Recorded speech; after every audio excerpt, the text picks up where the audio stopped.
This show is intended for mature audiences only. Hello, humans, and welcome to another episode of Gen X Gamer.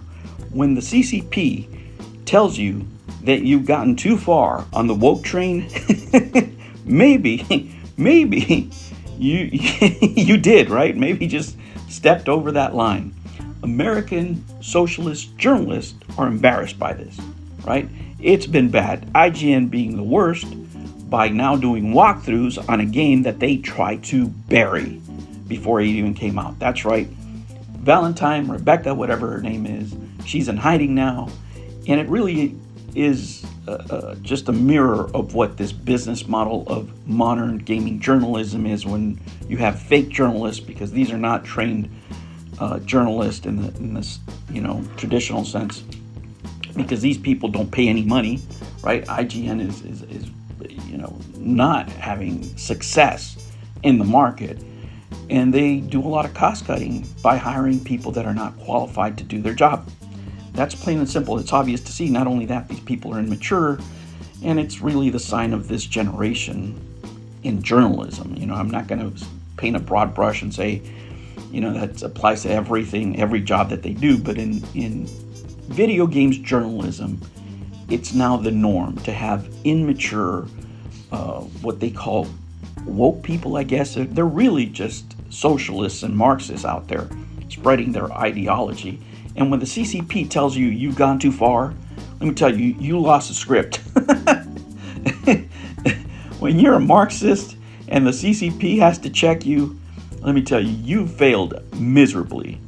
And what am I talking about here? Well, let's look at the numbers. Let's talk about things that people usually do not talk about, and that's why you're here on this channel. Right? And thank you for stopping by. Make sure you subscribe. Most of the people that watch these or hear my channel or visit the channel are not subscribed. So do me that favor. We are trying to get out of YouTube jail. Well, I came up with this figure of $400 million, and it's very conservative. And the way I did it is, I figured about 80% of the gamers out there buying this game are Chinese. Number one. Number two is that, the game in China is about $38 with conversion and pricing and what have you, and all the numbers that are boring that we don't want to talk about. I came up with this low figure. By the time you hear this, and probably by Monday, the figure is going to be a lot more. But this number is important.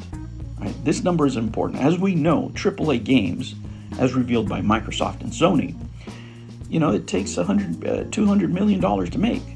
Right? So let's say that you did invest, and that's not the case here, but let's say that you did invest $200 million in making a game, you just made 100% of your money back.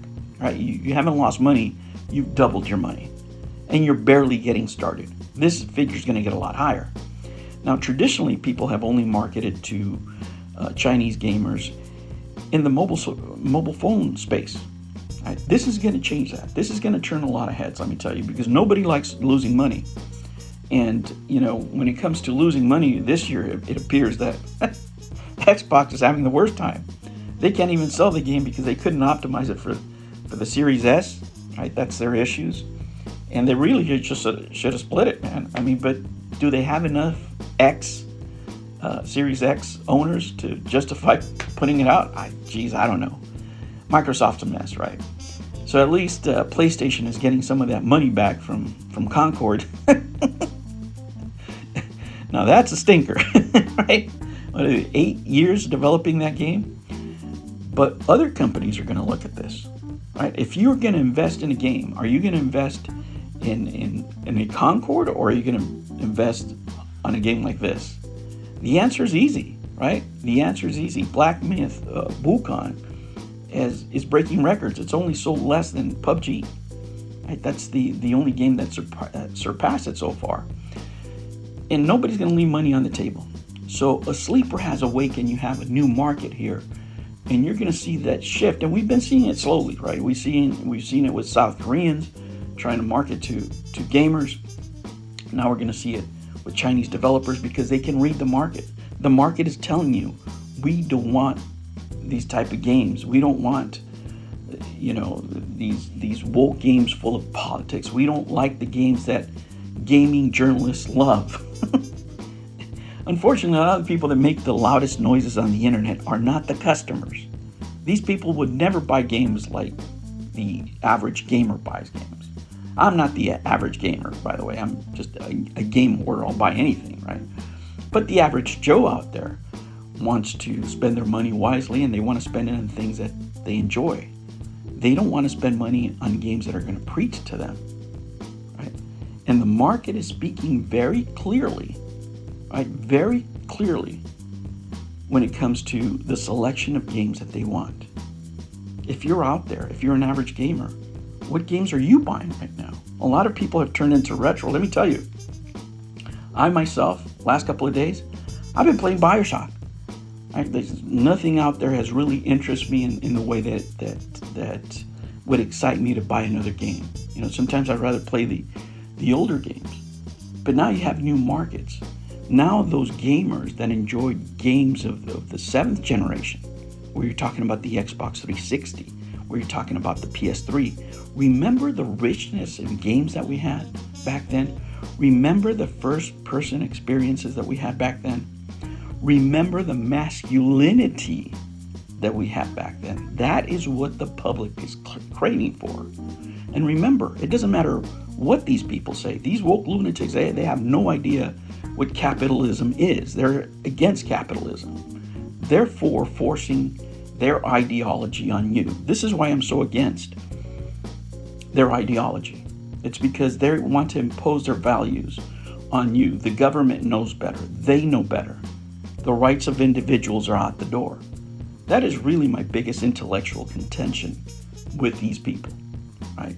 And that could be a whole separate video just talking about how these people view the world as opposed to what the average gamer sees and what they're living through. But here you see a perfect example how individuals with their money have voted.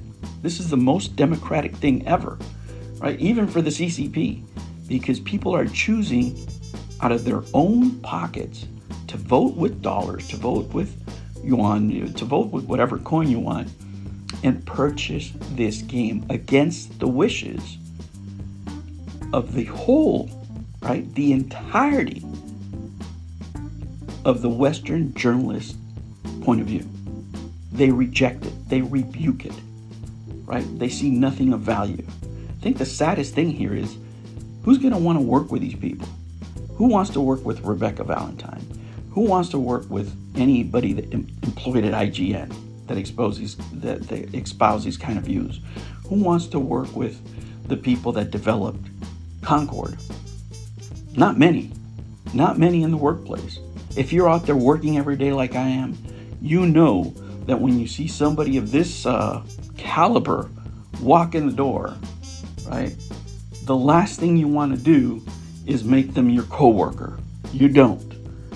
Employers will find a million different excuses why these people are not coming through the door. I see it every day. I hear it from my business partners. They will not hire these type of people because they're a nightmare to work with.